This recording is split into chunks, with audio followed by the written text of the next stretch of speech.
बिस्मिल्लाहिर्रहमानिर्रहीम, अस्सलाम वालेकुम। आज मैं आप लोगों के लिए रेसिपी लेके आई हूँ मटन तंदूरी हांडी की। तो चलें आएँ इसको बनाना शुरू करते हैं।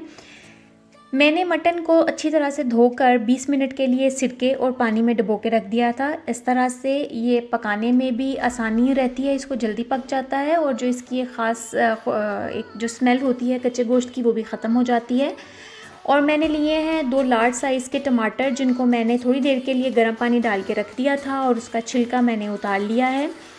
आप जो हैं वो फ्रोज़न टमाटोज़ या आप टमाटो प्यूरी भी इस्तेमाल कर सकते हैं इसके लिए। उसके बाद हमने गोश्त को 20 मिनट के बाद सिरके वाले पानी से निकाल लेना है और इसमें मैं डाल रही हूँ आधी प्याली दही। हर चीज़ की जो क्वांटिटी है वो आपको नीचे डिस्क्रिप्शन बॉक्स में मिल जाएगी, आप वहाँ से चेक कर सकते हैं। नमक, लाल मिर्च पाउडर, हल्दी पाउडर, खुश्क धनिया पाउडर, ज़ीरा पाउडर, और ये काला ज़ीरा पाउडर है, सफ़ेद ज़ीरा नहीं। उसके बाद मैंने जो प्याज हैं वो लिए हैं और उनको यूँ रिंग्स की शक्ल में काट लिया है। लहसुन है, मोटा मोटा कूटा हुआ पेस्ट नहीं है, और जो टमाटर हैं उसको भी मैंने मोटा मोटा सा काट लिया है। सब्ज़ मिर्चें हैं, लेमन जूस है, और ज़र्दा रंग जो फूड कलर है ऑरेंज, वो मैं डाल रही हूँ। आप इसको स्किप भी कर सकते हैं, ये ऑप्शनल है। अगर आप नहीं डालना चाहते तो आप ना डालें। अब इसको हमने जो गोश्त है मैरिनेट करके 1 घंटे के लिए रख देना है फ्रिज में, और 1 घंटे के बाद अब हम मिलते हैं। इस गोश्त को हमने पका लेना है। अब इस सारी मैरिनेशन समेत गोश्त को हमने रखना है चूल्हे पर, और इसमें मैंने तकरीबन 1 कप के करीब पानी डाला है। अगर आप लोगों ने जो गोश्त इस्तेमाल किया है और वो ताज़ा है तो आपने उसमें पानी कम डालना है, क्योंकि ताज़ा गोश्त जो है उसमें पानी की क्वांटिटी ऑलरेडी ज़्यादा होती है। अब इसमें मैंने ऑयल शामिल किया है और इसको मैं एक उबाल आने दूंगी। तेज़ फ्लेम है, नीचे जो आंच है वो बिल्कुल हाई है, अपने अपने चूल्हे की हाई आंच कर देनी है।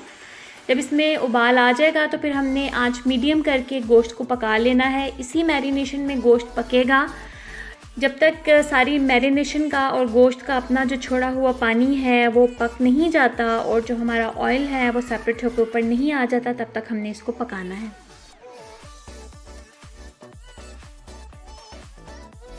पानी बहुत जल्दी मीडियम आंच पे खुश्क हो जाता है, और मीट भी आप देख लें बहुत अच्छी तरह से टेंडर हो चुका है, जिसकी एक वजह ये भी है जो इसको पहले 20 मिनट सिरके में डुबो के रखा था, उसकी वजह से भी गोश्त जल्दी जो है वो गल जाता है। तकरीबन पानी मेरा खुश्क होने वाला है और आप देख सकते हैं मैंने दूसरी तरफ कोयला जो है उसको गर्म होने के लिए रख दिया है। मुझे इतनी ग्रेवी चाहिए अपनी हांडी में, इसलिए मैं सिर्फ इतनी ही ग्रेवी बना रही हूँ। अगर आप लोग चाहें तो आप मज़ीद इसको पका के ग्रेवी को मज़ीद ज़्यादा खुश्क भी कर सकते हैं, बिल्कुल जैसे एक मसाले वाला जो गोश्त होता है वो भी उस तरह भी आप कर सकते हैं।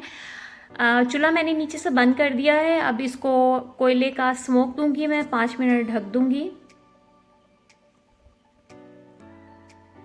और 5 मिनट के बाद मेरी तंदूरी हांडी बिल्कुल तैयार है, जो कि विदाउट ओवन और विदाउट बारबेक्यू मसाले से तैयार की गई है। आप भी इस तरीके से इस ईद पे ज़रूर ये हांडी मटन जो है वो ट्राई करें, आपको बहुत मज़ा आएगा। बहुत आसानी से बड़ी जल्दी बन जाती है। मुझे अपना फीडबैक ज़रूर दें, फिर हाजिर होंगी आप लोगों के लिए कोई ऐसी ही आसान सी रेसिपी लेकर। तब तक के लिए अल्लाह हाफ़िज़।